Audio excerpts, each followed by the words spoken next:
Hello बच्चा लोग, आज की क्लास में हम करने वाले हैं क्लास 10th का साइंस का वर्कशीट नंबर 16। चैप्टर का नाम है इलेक्ट्रिसिटी। इसमें सबसे पहले ना हम बात करेंगे कि चार्जेस क्या होते हैं। चार्ज पे पहुंचने से पहले मैं आपको एक बात बता दूं कि हमने पढ़ रखा है कि जो कोई भी मैटर है ना हमारे आसपास, वो एटम्स से मिलके बना है। और एटम्स के अंदर क्या क्या है? इलेक्ट्रॉन्स है, प्रोटॉन्स है, और क्या है? न्यूट्रॉन्स है। अच्छा, एक और चीज बता दूं, जो प्रोटॉन्स है वो कहां है? न्यूक्लियस के अंदर है।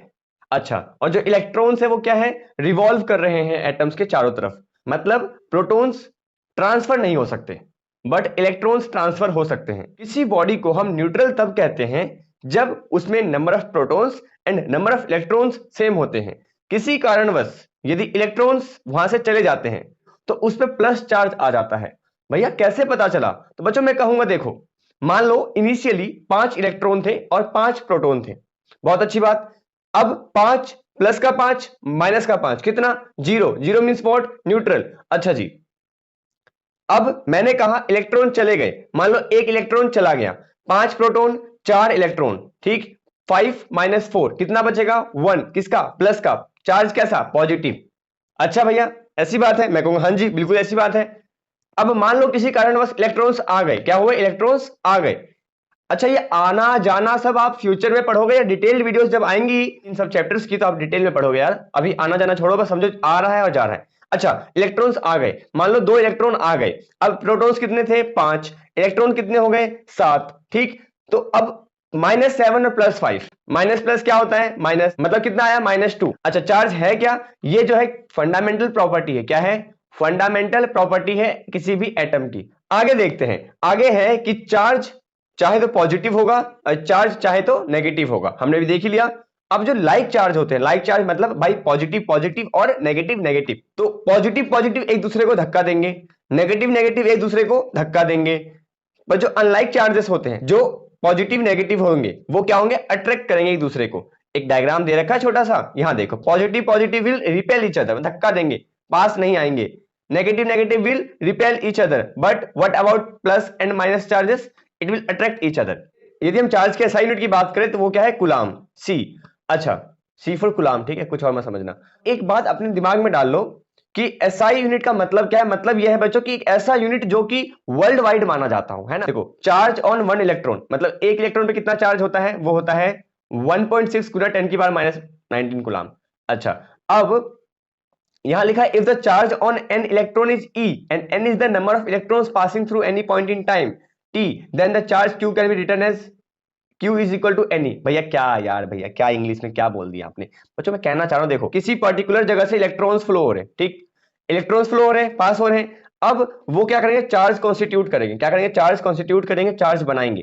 तो मतलब Q बराबर क्या है? NE। क्या है? NE। तो अब यदि मैं तुमसे पूछूं कि 1 कूलाम चार्ज बनाना, क्या बनाना है? 1 कूलाम चार्ज, तो कैसे बनेगा? जब बहुत सारे इलेक्ट्रॉन्स पास होंगे। क्या होंगे? बहुत सारे इलेक्ट्रॉन्स पास होंगे। अच्छा जी, क्योंकि एक इलेक्ट्रॉन पे कितना चार्ज है? 1.6 गुना 10⁻⁻19। अब कुछ, अब इतने इलेक्ट्रॉन पास करने पड़ेंगे या पास होंगे कि क्या हो जाए? N इंटू ई बराबर आ जाए 1 कूलाम के। भैया यार बच्चों देखो, अभी तो समझो ना, अभी बस इस फॉर्मूले को देखो आप। क्या है? Q is equal to N E. अब होगा यूं कि Q होगा 1 कूलाम। Q क्या होगा? 1 कूलाम, और इसको इक्वेट करेंगे N इंटू ई के बराबर। तो N क्या आ जाएगा? Q अपॉन ई। क्या आ जाएगा? Q अपॉन ई। तो Q कितना है? 1 कूलाम, अपॉन में E कितना है? E है 1.6 इंटू 10⁻⁻19। और पता है कितना आएगा? ये आएगा 6.25 इंटू 10⁻18। भैया मतलब ये है भाई साहब कि जब 6.25 गुना 10⁻18 इलेक्ट्रॉन्स पास होंगे किसी पर्टिकुलर पॉइंट से, तो हम क्या कहेंगे कि वहां से कितना चार्ज पास हुआ है? 1 कूलाम चार्ज पास हुआ है। बस आप एक बात ध्यान रखो बच्चों कि 1 कूलाम चार्ज कैसे कॉन्स्टिट्यूट होगा? जब किसी पर्टिकुलर पॉइंट से 6.25 इंटू 10⁻18 इलेक्ट्रॉन्स पास होंगे। अगला है हमारे पास इलेक्ट्रिक करंट। इलेक्ट्रिक करंट क्या होता है? Rate of flow of charge. क्या होता है? Rate of flow of charge. अच्छा भैया, मतलब ये जान लो यार कि देखो, रेट का मतलब अपने दिमाग में डाल लो छोटे से, कि रेट का मतलब होता है भाई टाइम से डिवाइड करना। क्या मतलब है? टाइम से डिवाइड करना है। फिर चैप्टर में तुम मान के चलो कि रेट का मतलब क्या? टाइम से डिवाइड करना है। बहुत अच्छी बात। अब चार्ज, चार्ज अपॉन में टाइम, मतलब किसी पर्टिकुलर टाइम में कितना चार्ज फ्लो हो रहा है, वही से पता चलेगा क्या, इलेक्ट्रिक करंट के बारे में। बच्चों इलेक्ट्रिक करंट कुछ नहीं है, इलेक्ट्रिक करंट क्या है, rate of flow of charge. जितना चार्ज फ्लो होगा पर्टिकुलर टाइम पीरियड में उतना ज्यादा इलेक्ट्रिक करंट कॉन्स्टिट्यूट होगा। क्या लिखा हुआ है, यदि कहीं से क्यू चार्ज फ्लो होता है, ठीक है, through any cross section of a conductor, conductor मतलब जो भी है चालक, मतलब जहां से इलेक्ट्रिसिटी पास हो रहा है वहां पे क्या होगा, उसके cross sectional area, cross sectional area मतलब बच्चों समझाऊं तो सेक्शनल एरिया, कुछ जो ये एरिया है जहां से क्या होगा, इलेक्ट्रिक करंट हमारा फ्लो होगा, है ना, इलेक्ट्रिक चार्ज जहां से फ्लो होगा, कंडक्टर है, ठीक है, कोई क्या है, कंडक्टर। तो क्रॉस सेक्शनल एरिया का मतलब होता है ये जो एरिया है ना, ये वाला एरिया, ये वाला एरिया, ये वाला एरिया जो है, इस वाले एरिया क्या कहते हैं हम, क्रॉस सेक्शनल एरिया कहते हैं। यहीं से तो क्या होगा, इलेक्ट्रॉन्स फ्लो होंगे, क्या होंगे, इलेक्ट्रॉन्स क्या होंगे, फ्लो होंगे। तो किसी टाइम पीरियड में जो चार्ज फ्लो होगा, है ना, किसी क्रॉस सेक्शनल से, किसी क्रॉस सेक्शन से, उसी को हम क्या कहेंगे, इलेक्ट्रिक करंट कहेंगे। इलेक्ट्रिक करंट का एसआई यूनिट क्या होता है, एम्पियर। क्या होता है, एम्पियर। फ्रेंच का कोई साइंटिस्ट था, उनके नाम पे ये एम्पियर रख दिया गया। तो कोई पूछे 1 एम्पियर भाई बनता कैसे है, तो आप कहोगे बहुत छोटी बात है ये तो, यदि किसी पर्टिकुलर क्रॉस सेक्शनल एरिया से 1 सेकेंड में 1 कूलाम चार्ज पास हो गया तो हम कहेंगे वाह भाई कितना कितना इलेक्ट्रिक करंट कंस्टिट्यूट हुआ, 1 एम्पियर। कितना, 1 एम्पियर। बहुत अच्छी बात। क्या बोला मैंने बोला यार 1 सेकंड में पर्टिकुलर क्रॉस सेक्शनल एरिया से 1 कूलाम यदि चार्ज पास हो गया तो भाई बल्ले बल्ले है, कितना चार्ज कॉन्स्टिट्यूट हो जाएगा, 1 एम्पियर चार्ज कॉन्स्टिट्यूट हो जाएगा। अच्छा देखो, ग्राम किलोग्राम ये सब आपने पढ़ा होगा, वैसे ही बच्चों एम्पियर में भी क्या होता है, करंट को मेजर करने के लिए अलग अलग यूनिट्स है। 1 मिली एम्पियर बराबर होता है बच्चों 10⁻³ एम्पियर, और 1 माइक्रो एम्पियर बराबर होता है 10⁻6 एम्पियर। भैया याद करने की क्या जरूरत है बच्चों, याद तो करना पड़ेगा आपको, कर लेना, आपके काम की चीजें हैं ये, एग्जाम में जनरली दे देते हैं बट फिर भी याद कर लेना, है ना। इससे क्या होगा, वैल्यूज आपको मिली एम्पियर में दी होगी, उसको आपको एम्पियर में कन्वर्ट करना होगा, तो आपको ये चीज ना वैल्यूज याद होनी चाहिए ताकि आप कन्वर्ट कर सको। अब किसी पर्टिकुलर सर्किट में जो है ना भाई साहब, इलेक्ट्रिक करंट को मेजर करने के लिए एक यंत्र का, एक इंस्ट्रूमेंट का इस्तेमाल किया जाता है, जिन्हें हम क्या कहते हैं, जिसे हम क्या कहते हैं, एमीटर कहते हैं। बहुत अच्छी बात, एमीटर कहते हैं। अच्छा, यहां लिखा हुआ है कि हमेशा सीरीज में कनेक्ट होना चाहिए। अब आप कहोगे भैया क्यों, मतलब एक तो आपको पहली बात सीरीज का मतलब नहीं पता। मतलब यह है, देखो बच्चों, ऐसे देखो, यहां से ऐसे है ना, ये सीरीज है, मतलब रास्ता नहीं बदला इलेक्ट्रिक करंट का, जैसे ये जा रहा है ऐसे जा रहा है, ये क्या है, सीरीज में लग गया। क्या लग गया, सीरीज में। भैया और कौन सा तरीका है बच्चों, एक और तरीका है, वो है पैरेलल में। मान लो यहां लगा देते, कहां लगा देते, यहां लगा देते। अच्छा भैया आपने यहाँ पे उल्टा ये बनाया है क्या, मेरे को नहीं यार, यहाँ मैंने वी बनाया है। भैया क्यों वी क्यों बनाया है, क्योंकि वी फॉर विक्रम होता है। मैंने कहा नहीं यार, ये है वी फॉर वोल्ट मीटर, इसके बारे में आप पढ़ोगे, बट फिलहाल आप ये समझ लो कि ये ए एमीटर है और ये क्या है, वी वोल्ट मीटर। ठीक, तो एमीटर हमेशा सीरीज में कनेक्ट होता है, वजह वगैरह आप लोग पढ़ोगे, मैं पढ़ाऊंगा, घबराओ नहीं। अगले वर्कशीट में देखते हैं, यदि आएगा तो जरूर से जरूर बताएंगे। अगला है direction of flow of electric current. तो देखो क्या लिखा हुआ है, electric current flows in the circuit from the positive terminal of the cell to the negative terminal of the cell through the bulb and ammeter.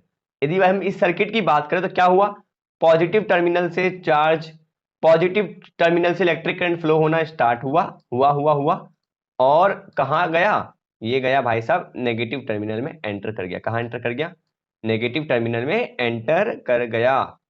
बच्चों अगला topic है electric potential. Electric potential को समझने में थोड़ा सा आपको दिक्कत आ सकता है, ध्यान से समझिएगा। देखो मान लो कोई चार्ज रखा हुआ है, यहाँ पे क्या रखा हुआ है, कोई चार्ज रखा हुआ है। कहीं से क्या करेंगे हम, किसी चार्ज को, किसी यूनिट पॉजिटिव चार्ज को हम क्या करेंगे, इन्फिनिटी से खींच के यहां तक लाने की कोशिश करेंगे। हो सकता है यहां तक या फिर यहां तक, कहीं तक लाने की कोशिश करेंगे। मतलब इसको, इस चार्ज को भाई साहब हम खींचेंगे और किधर लाने की कोशिश करेंगे, इस साइड लाने की कोशिश करेंगे। अब होगा यूं बच्चों कि जो चार्ज है ना, ये अपने तरफ एक इलेक्ट्रिक फील्ड जनरेट कर रखा होगा, जो कि हमें विजिबल तो नहीं होगा, पर इसने क्या कर रखा है, जनरेट कर रखा है। क्या कर रखा है बच्चों, जनरेट कर रखा है। मतलब जब ये चार्ज इस साइड आने की कोशिश करेगा ना, तो इसको एक बल महसूस होगा। कैसा बल महसूस होगा, धक्का देने वाला। मतलब हमें हमें इस चार्ज को इधर लाने में मेहनत करना पड़ेगा। मेहनत ना कह के मैं क्या कहूंगा, फोर्स लगाना पड़ेगा। क्या लगाना पड़ेगा, फोर्स लगाना पड़ेगा, है ना, फोर्स लगाना पड़ेगा। अच्छा, फोर्स लगाने से क्या होगा, ये चार्ज इस जगह से हो सकता है यहां तक आ जाए। कहां तक आ जाए, यहां तक आ जाए। आ ही जाएगा भाई साहब, कोई दिक्कत वाली बात नहीं है। पॉजिटिव चार्ज है, यहां से यहां तक ले आए धक्का देके। मतलब ये क्या हुआ, कुछ डिस्प्लेस हुआ, क्या हुआ, कुछ डिस्प्लेस हुआ, हुआ कि नहीं हुआ? अरे भाई साहब यहां क्या आ गया, F into S, force into displacement. आपको इसको देखकर किसकी याद आई? याद आई भाई साहब आपको वर्क डन की, है ना? तो हम क्या कह सकते हैं कि इलेक्ट्रिक पोटेंशियल कुछ नहीं होता, ये होता है वर्क डन। क्या होता है? Work done. कैसा वर्क डन? अरे भाई किसी यूनिट पॉजिटिव चार्ज को, किसको, किसी यूनिट पॉजिटिव चार्ज को इस पॉइंट पे लेकर आए, तो यहां तक लाने में जो काम किया गया उसी को हम क्या कहेंगे, इस पॉइंट का इलेक्ट्रिक पोटेंशियल। अच्छा मान लो कल को यहां तक ले आए, कहां तक ले आए, यहां तक ले आए, कहां तक ले आए, यहां तक। अब क्या होगा? तो बच्चों इस पॉइंट का इलेक्ट्रिक पोटेंशियल कुछ और होगा, इस पॉइंट का इलेक्ट्रिक पोटेंशियल कुछ और होगा, इस पॉइंट का इलेक्ट्रिक पोटेंशियल कुछ और होगा, और इस पॉइंट का इलेक्ट्रिक पोटेंशियल कुछ और होगा। क्यों भैया? क्योंकि बच्चों डिस्प्लेसमेंट बढ़ गया भाई, डिस्प्लेसमेंट देखो, डिस्प्लेसमेंट बढ़ा ना, एस बढ़ गया, यहां पे इतना ही एस था, यहां पे इतना ही एस था, है कि नहीं? और यहां क्या हुआ, डिस्प्लेसमेंट हमारा बढ़ गया। अब जब डिस्प्लेसमेंट बढ़ गया तो क्या होगा, वर्क डन भी बढ़ जाएगा। मतलब यहां पे कम इलेक्ट्रिक पोटेंशियल था, यहां पे ज्यादा इलेक्ट्रिक पोटेंशियल था। इलेक्ट्रिक पोटेंशियल क्या है? इलेक्ट्रिक पोटेंशियल कुछ नहीं, इलेक्ट्रिक पोटेंशियल जो है वर्क डन है। कौन सा वर्क डन? किसी चार्ज को, कौन से चार्ज को, यूनिट पॉजिटिव चार्ज को लेके आना। कहां से लेके आना? फ्रॉम इन्फिनिटी, कहां तक, टू एनी पर्टिकुलर पॉइंट, और जिस पॉइंट तक लाए हैं ना उसी पॉइंट का हम क्या बताएंगे, इलेक्ट्रिक पोटेंशियल बताएंगे। अच्छा वो इलेक्ट्रिक पोटेंशियल क्या होगा? वो भाई वर्क डन होगा, जो इन्फिनिटी से चार्ज को, यूनिट पॉजिटिव चार्ज को उस पॉइंट तक लाने में किया गया ना, वो उस पॉइंट का इलेक्ट्रिक पोटेंशियल होगा। बच्चों नहीं समझ में आया कमेंट करके बताओ, बाकी डिटेल वीडियोस मिलेंगी, घबराओ नहीं, चैनल सब्सक्राइब मारो यार, कोई दिक्कत वाली बात नहीं है। और सब्सक्राइब नहीं करो ना तो जब इलेक्ट्रिसिटी चैप्टर आएगा तो देखते रहना, आके देख लेना, बड़े प्यार से समझा दूंगा, बोर्ड होना चाहिए मेरे पास, इसमें ना दिक्कत आ रही है थोड़ी सी। प्रश्न पे आते हैं बच्चों, right the SI unit of charge and current. बच्चों बहुत आसान बात है, चार्ज का है कूलाम और करंट का क्या है, एम्पियर। अच्छा यहाँ सवाल है, a current of 0.5 ampere is drawn by a filament of an electric bulb for 10 minutes, find the amount of electric charge that flows through the circuit. आपको क्या पता है, आई बराबर होता है Q अपॉन टी, है ना?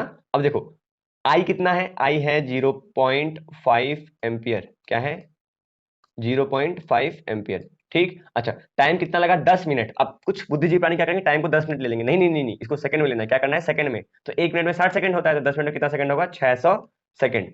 अब इस वैल्यू को सब्स्टिट्यूट कर दो, स्क्रीन पे आपका आंसर शो हो जाएगा, वहां से आप नोट कर लीजिएगा, ठीक है ना? इस फॉर्मूले में वैल्यू पुट कर दो, स्क्रीन पर आंसर शो होगा, टेप लो वहां से। 0.5 एम्पियर करंट है, और भाई साहब ये तुम्हारे पास 600 सेकंड्स है, आंसर आ जाएगा। तो बच्चों इसी के साथ ये वर्कशीट फिनिश होती है, मिलते हैं अगली वीडियो में अगले वर्कशीट के साथ, तब तक के लिए बाय बाय, टाटा एंड खुदा हाफिज।